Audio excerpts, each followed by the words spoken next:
हमारे साथ इस समय एक्सक्लूसिवली बातचीत करने के लिए जुड़ रही हैं केंद्रीय मंत्री स्मृति ईरानी। स्मृति जी, आपका अभिनंदन है। सरकार के 9 साल पूरे हुए हैं, 9 उपलब्धियां बताई जा रही हैं, लेकिन पॉलिटिक्स बहुत जबरदस्त चल रही है। राहुल गांधी कह रहे हैं कि उनकी यात्रा का बहुत बड़ा फायदा हो रहा है साउथ के अंदर, कांग्रेस कह रही है ये, और भारतीय जनता पार्टी को अब बहुत मेहनत करनी पड़ेगी अगर 24 में आना है तो।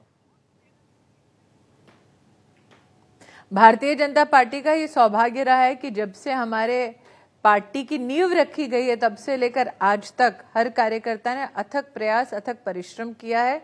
इसके सबसे बड़े प्रमाण हमारे सबसे वरिष्ठ कार्यकर्ता जो राष्ट्र के प्रधान सेवक की भूमिका में है वो हैं, जिन्होंने 9 साल की इस लंबी अवधि में एक दिन की भी छुट्टी नहीं ली। जो दिवाली अपनों के संग देश की सरहद पर अपनी सेना के संग मनाते हैं, ऐसे कर्मठ कार्यकर्ता, ऐसे कर्मठ नेतृत्व के साथ निश्चित रूप से पुनः भारतीय जनता पार्टी का कार्यकर्ता अपने आप को 2024 में लोकतंत्र के इस युद्धभूमि पर समर्पित करेगा। कांग्रेस निश्चिंत रहे, इस बार भी भाजपा का ही परचम लहराएगा, कमल का ही फूल खिल पाएगा। लेकिन कांग्रेस को एक नई एनर्जी मिल गई है। कर्नाटक में उनको लगता है कि बहुत बड़ी जीत हुई है, भारतीय जनता पार्टी की एक बड़ी हार हुई है, वहां से उनको लगता है कि कहानी अब बदल सकती है, और इसीलिए राहुल गांधी ने 150 सीटों का दावा मैं इतना ही कहूंगी कि एक कहानी निश्चित रूप से बदली है, एक कहानी निश्चित रूप से बदली है जी। वो कांग्रेस पार्टी जो गत 9 वर्षों में ईवीएम को बार बार अपशब्द कहती थी, इस बात प्रफुल्लित है कि ईवीएम फाइनली काम कर रहा है। वो कांग्रेस पार्टी जो देश की सुप्रीम कोर्ट पर, देश के चुनाव आयोग पर कटाक्ष करती थी, टिप्पणी करती थी, इस बार अपनी एक प्रदेश की जीत के बाद हर्षो उल्लास के इस माहौल में कम से कम चुनाव आयोग को गाली नहीं दे रही है। तो मैं इतना ही कहूंगी कि भारतीय जनता पार्टी ने कर्नाटक के परिणाम को सर आंखों पर लिया, पुनः जनता का सहयोग, जनता का आशीर्वाद पाने के लिए हमारे कार्यकर्ता बूथ बूथ, एक एक ब्लॉक पर काम अपना शुरू कर चुके हैं। लेकिन कांग्रेस अगर इस खुशफहमी में है कि ये संकेत है 2024 में उनके लोकसभा के चुनाव में किसी भी प्रकार की जीत का, तो मैं कार्यकर्ता होने के नाते अमीर जी चाहूंगी कि वो इस खुशफहमी में लिप्त रहें और हम कार्यकर्ता हमारी पार्टी के परचम को लहराने के लिए पूर्ण रूप से सफलता पार्टी को दिलाने के लिए हर बूथ पर काम करें। लेकिन एक बड़ा सवाल, क्योंकि ये रील्स का जमाना है, शॉर्ट्स का जमाना है, तो एक सवाल मैं सोशल मीडिया व्यूअर्स के लिए आपसे पूछ रहा हूं स्मृति जी, और मुझे उम्मीद है कि आप इसका जवाब देंगी। एक ऐसा काम जो आपको लगता है कि इस सरकार ने जो करा है और वो गेम चेंजर है आपकी राय में, वन वर्क इन 9 ईयर्स। मुझे लगता है इस 9 साल की अवधि में गेम चेंजर ये रहा कि आपने 11 करोड़ परिवारों में, जिसमें प्रत्येक परिवार में कम से कम 4 लोग हैं, ऐसे 40 करोड़ नागरिकों को इज्जत से अपने दिन की शुरुआत करने की व्यवस्था कर दी। वो आपके लिए शायद हेडलाइन ग्रैबर नहीं होगा, लेकिन कम से कम सम्मान दिलाने वाला ये काम गेम चेंजर गरीब परिवार के लिए है। मुझे लगता है कि एडमिनिस्ट्रेटिवली गेम चेंजर ये बात भी है कि जिस देश में राजीव गांधी ये कहते थे रुपया दिल्ली से चलता है तो 15 पैसा हो जाता है गांव तक पहुंचते पहुंचते, इन 9 वर्षों में 25 लाख करोड़ रुपया देश की तिजोरी से सीधा देश के गरीब के बैंक के खाते में गया है। मुझे लगता है गेम चेंजर ये भी है कि जो कांग्रेस पार्टी ने अपने कार्यकाल में 4 करोड़ फर्जी लाभार्थी बना रखे थे राशन कार्ड की दुनिया में, उन फर्जी लाभार्थियों को सिस्टम से हटाया गया, देश का 2,75,000 करोड़ रुपया बचाया गया। मुझे लगता है गेम चेंजर ये है कि आज 32 करोड़ से ज़्यादा मुद्रा के लोन्स हमारे देश में छोटे छोटे व्यापार, छोटे छोटे व्यवसाय शुरू करने के लिए देश के साधारण नागरिकों को मिल चुका है। मुझे लगता है गेम चेंजर ये है कि सिर्फ ऑस्ट्रेलिया में प्रधानमंत्री को बॉस की उपाधि नहीं दी, बल्कि 2 राष्ट्रों के युद्ध को विराम दिया गया, क्योंकि हिंदुस्तान का प्रधान सेवक चाहता था कि हिंदुस्तानी सुरक्षित अपने घर लौट सके। मुझे लगता है गेम चेंजर ये है कि जिस हिंदुस्तान ने कभी वैक्सीन की लाइन में अपने आप को पाया, वो हिंदुस्तान कोविड की वैक्सीन अपने देश में बनाए, 220 करोड़ वैक्सीन की डोजेस टेक्नोलॉजिकली अपने देशवासी को पहुंचाए और 160 देशों में वैक्सीन मैत्री के नाम से वो वैक्सीन और फार्मास्यूटिकल उपलब्ध कराए। गेम चेंजर ये भी है कि जो अर्थव्यवस्था 10वें पायदान में थी वो मात्र 9 वर्षों की अवधि में 5वें पायदान तक पहुंच गई है। मुझे लगता है गेम चेंजर ये भी है कि आज चाहे वो रूस हो, चाहे वो यूके हो, चाहे वो यूनाइटेड स्टेट्स ऑफ अमेरिका हो, सब समझते हैं कि हिंदुस्तान और हिंदुस्तानी के दिल तक पहुंचने का रास्ता सिर्फ नरेंद्र दामोदर दास मोदी है। सब समझ रहे हैं, लेकिन राहुल गांधी क्यों नहीं समझ रहे हैं? उनको तो बार बार लगता है कि मोदी जी ने कुछ नहीं करा। उन्होंने बोला विनाश के 9 साल है। अगर आप राहुल गांधी से समझ की अपेक्षा करते हैं तो अमीश जी शायद आप भी फिर एक राजनीतिक खुशफहमी में जीते हैं जी। आप कब से राहुल गांधी से समझ की अपेक्षा करने लगे? लेकिन देखिए, लोकतंत्र है तो पक्ष और विपक्ष दोनों की बात को सुना जाता है। एक ऐतिहासिक घटना हुई और उस ऐतिहासिक घटना के हम भी साक्षी बने। देश में एक नई संसद मिली और 100 साल बाद एक ऐतिहासिक पल था, लेकिन एक बॉयकॉट भी चला उसको लेकर। क्या आपको लगता है कि जिस तरह की टिप्पणियां की गई, मानना है जी, कांग्रेस ने तो प्रधानमंत्री को पंडित नेहरू के चरणों में दिखाने का प्रयास किया एक ट्वीट के जरिए। सेंगोल को लेकर विवाद खड़ा किया गया, ताबूत दिखाया गया भारतीय संसद को आरजेडी द्वारा। व्हाट यू हैव टू से ऑन दैट? जिनकी टांग खुद राजनीतिक एक कब्र में है वो ताबूत दिखाएंगे तो कहीं ना कहीं ये उनकी राजनीतिक शैली का प्रमाण देते हैं।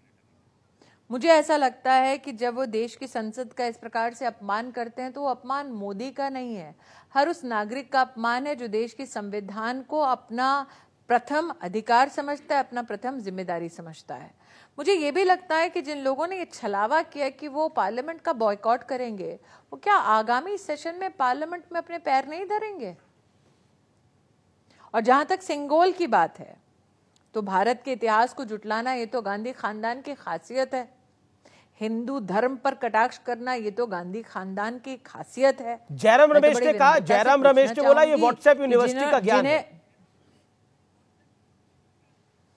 अगर नेहरू जी को जयराम रमेश इस प्रकार की अभद्र टिप्पणी कर सकता है तो सोनिया जी को सोचना चाहिए कि ससुर साहब की बदनामी करने वाले को वो क्या अभी भी मीडिया का चार्ज देंगी?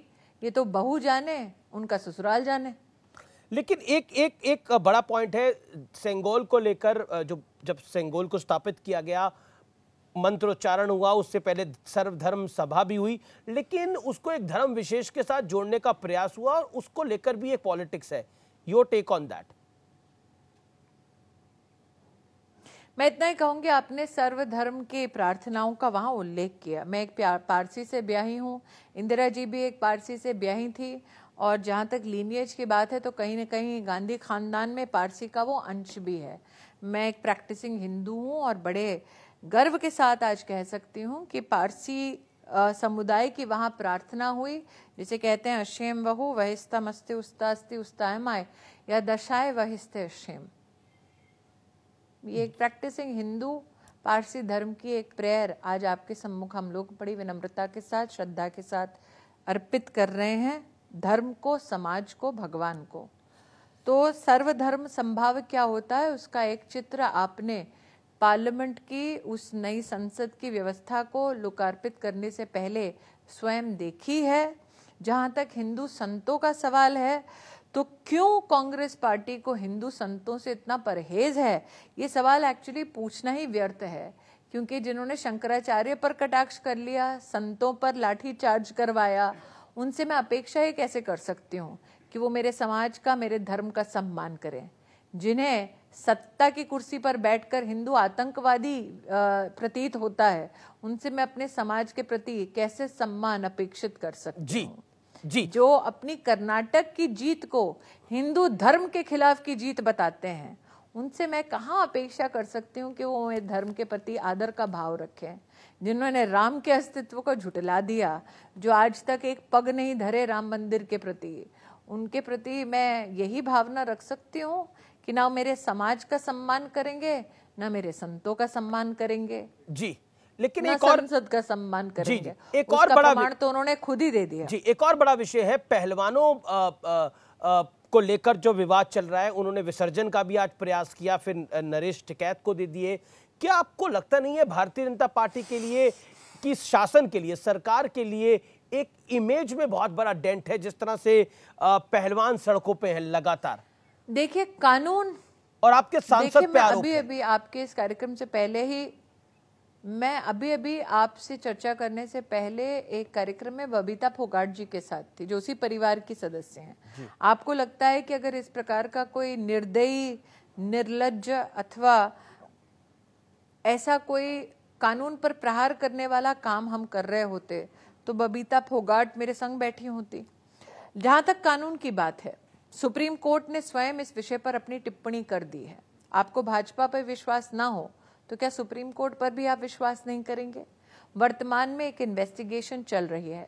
जितना कानून मैंने समझा है, इन्वेस्टिगेशन में हस्तक्षेप करना कानून की मर्यादा का उल्लंघन करना है। तो क्यों कांग्रेस पार्टी चाहती है कि कानून का उल्लंघन हो? क्यों कांग्रेस पार्टी चाहती है कि निष्पक्ष जांच ना हो? क्यों कांग्रेस पार्टी के सरगना और कई नेता ऐसे विषय में नेतृत्व करते हुए दिखाई दे रहे हैं और उनकी मंशा न्याय संगत ना हो, राजनीति के प्रति हो? ये प्रश्न तो निश्चित रूप से वर्तमान में जनता के मध्य में घूम रहे हैं। मैं इतना ही अपील करूंगी कि वो महिला जो कानूनी लड़ाई लड़ती है इंसाफ के लिए, उसके पक्ष की बात कहती हूँ। वर्तमान में जो इन्वेस्टिगेशन चल रहे हैं उसमें कोई हस्तक्षेप ना करें, ताकि जुडिशियल प्रोसेस किसी भी रूप में आहत ना हो। ये मेरी अपील रहेगी। क्योंकि आप टेक्सटाइल मिनिस्टर भी हैं और महिला विकास मंत्री भी हैं, मेरा सवाल बहुत महत्वपूर्ण है। ये रह चुकी हूँ। जी मेरा सवाल बहुत माफ करिए, रह चुकी हैं। मेरा ये सवाल बहुत महत्वपूर्ण है आपसे। क्या आपको लगता है कि खिलाड़ियों की छाती पर, जिस तरह से प्रियंका गांधी ने ट्वीट किया कि खिलाड़ियों की छाती पर मेडल हमारे देश की शान है, लेकिन उस पर बूट रखे जा रहे हैं, क्या आपको लगता नहीं है कि ये एक पॉलिटिकल इशू भी बन रहा है और बड़ा पॉलिटिकल विषय बन रहा है? पॉलिटिकल इशू ही है, पॉलिटिकल इशू ही है, इससे कोई मैं दो राय नहीं रखती हूँ।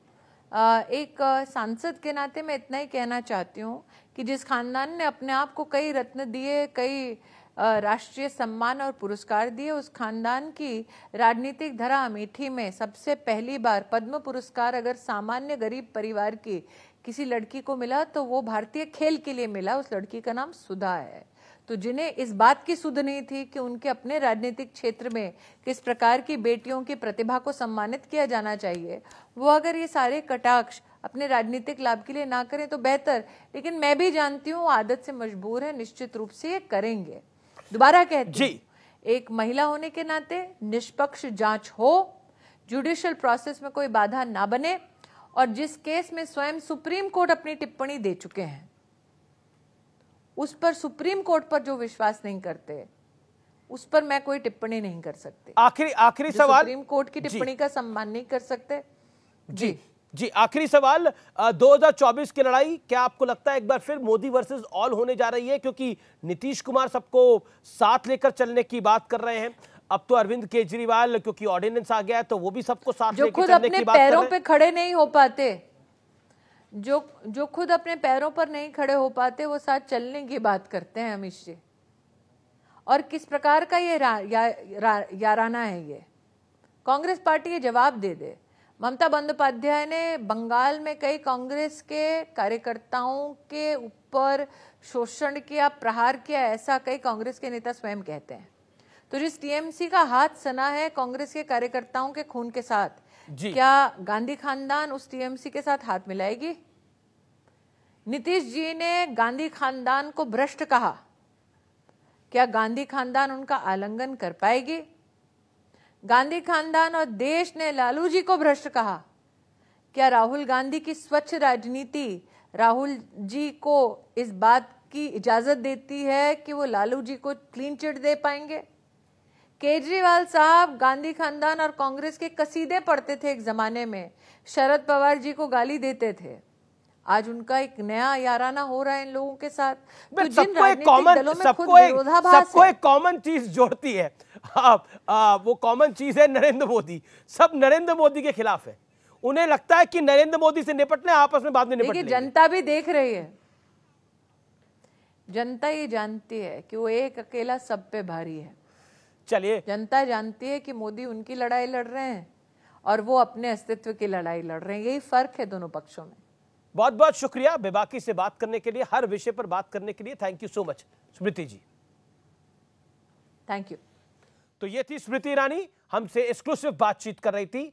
फिलहाल इतना ही, नमस्कार।